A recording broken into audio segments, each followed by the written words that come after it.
नमस्कार, मैं हूं पंकज झा। सबसे बड़ा सवाल, या फिर यूं कह लें कि देश में सिर्फ एक ही सवाल है अभी कि आखिर 3 मई के बाद क्या होगा। लॉकडाउन बढ़ेगा या फिर सरकार कुछ छूट देने के मूड में है। 25 मार्च से ही देश भर में लॉकडाउन है।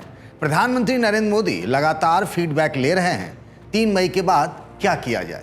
इसी सिलसिले में उन्होंने कई राज्यों के मुख्यमंत्रियों से आज बातचीत की, लेकिन इस बैठक में लॉकडाउन बढ़ाने या फिर इसे हटाने को लेकर उन्होंने कोई संकेत दिए नहीं।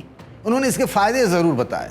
उन्होंने कहा आने वाले समय में सबको 2 गज की दूरी बहुत है ज़रूरी को मूल मंत्र बना लेना चाहिए। फेस कवर या मास्क को उन्होंने अपने जीवन का हिस्सा बनाने की सलाह दी, जैसा हम सब आजकल कर भी रहे हैं।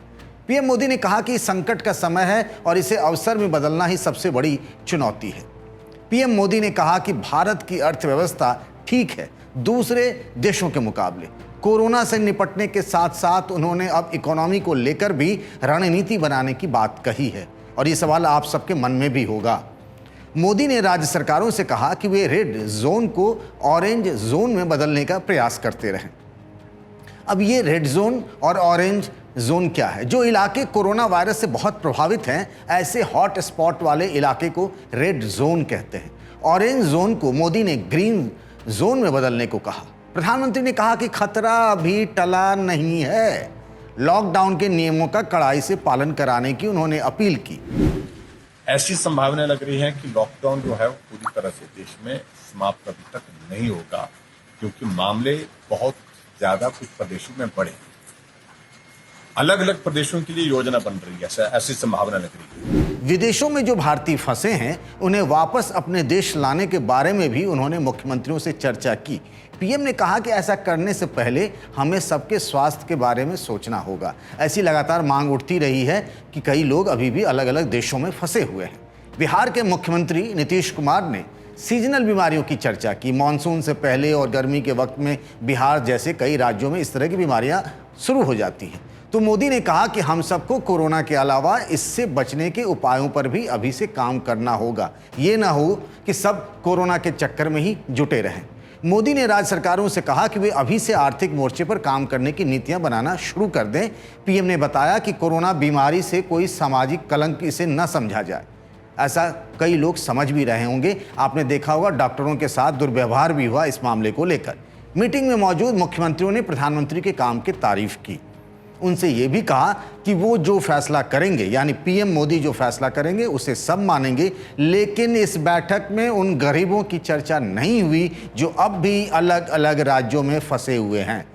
रोज कमाने और खाने वाले लोग लॉकडाउन के बाद से ही बहुत परेशान हैं। मुख्यमंत्रियों के साथ पिछली बैठक में पीएम मोदी ने ऐसे लोगों के पलायन पर माफी मांगी थी। आपको याद होगा ये बात। मोदी ने कहा था जो जहां हैं वहीं रहें। इसके बावजूद कई राज्य सरकारों ने बसें भेजकर अपने लोगों को अपने अपने राज्य वापस बुला लिया। लेकिन अब हम फिर से आते हैं उस सवाल पर कि 3 मई के आगे क्या होगा। इसका कोई सीधा जवाब तो है नहीं। वैसे भी करीब 7-8 राज्य सरकारों ने प्रधानमंत्री से अपील की है कि लॉकडाउन को जारी रखा जाए, लॉकडाउन को अभी ढील ना दी जाए। लेकिन छन छन कर जो जानकारी मिल रही है उससे तो यही लगता है कि ये लॉकडाउन जारी रह सकता है, लेकिन ये पूरा नहीं, हाफ लॉकडाउन जैसा रहने की उम्मीद है। अब आप सोच रहे होंगे ये हाफ लॉकडाउन क्या है।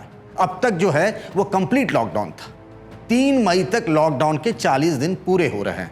हॉट स्पॉट वाले इलाकों में किसी तरह की कोई छूट नहीं मिलेगी। इस बात को आप याद रख लीजिए, लिख कर रख लीजिए कि कोई छूट उन इलाकों में नहीं मिलेगी जहां कोरोना से लोग बहुत प्रभावित हैं। बाकी इलाकों में छूट देने पर फैसला होने की पूरी उम्मीद है। कोशिश ये है कि जिंदगी फिर से पटरी पर लौटे।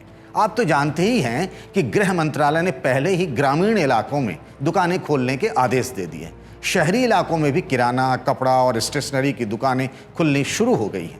मोबाइल चार्ज करने वाली दुकान भी खुल रही है, लेकिन सलून और शराब की दुकानें अभी खोलने के आदेश नहीं हैं। कॉलोनी और सोसाइटी के अंदर जो दुकानें बनी हैं वो भी खुल रही हैं, लेकिन बाजार, बड़े बाजार, शॉपिंग मॉल ये सब बंद रहेंगे। लेकिन अब बात ये हो रही है कि इकोनॉमिक एक्टिविटी शुरू की जाए। अर्थव्यवस्था वैसे ही चौपट हो गई है, इसमें कोई दो राय नहीं है। सोशल डिस्टेंसिंग का ख्याल रखते हुए ये सब किया जाए, यानी आर्थिक व्यवस्था को मजबूत किया जाए।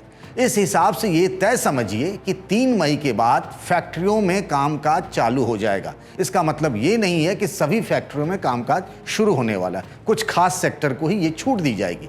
लेकिन आप ये समझने की भूल बिल्कुल मत करिए कि आप गाड़ी लेकर अपने मन से अपने घर से निकलेंगे, दफ्तर से निकलेंगे और कहीं चले जाएंगे। ऐसा बिल्कुल नहीं होने वाला है। ट्रेन चालू हो जाएगी या फिर फ्लाइट सेवा शुरू हो जाएगी, बिल्कुल नहीं होने वाला। ऐसा कतई मत सोचिए। जिले की सीमा सील रहेगी, सिर्फ पास वालों को ही आने जाने की छूट रहेगी।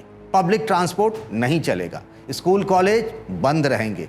इसीलिए अभी संयम बनाए रखिए, सतर्कता हटी और दुर्घटना घटी को रट लीजिए, मन में गांठ बांध कर रख लीजिए। इसको हमेशा याद रखिए। अभी हमें संयम से रहना है। आपको मेरी ये बात अगर सही लगता है कि यही होने वाला है, तो आप इस वीडियो को शेयर करिए, लाइक करिएगा। मन में कोई सवाल हो लॉकडाउन को लेकर तो ज़रूर हमसे साझा करिएगा बिना हिचक के साथ, और अपना ख्याल रखिएगा, घर पे ही रहिएगा। एबीपी न्यूज़ आपको रखे आगे।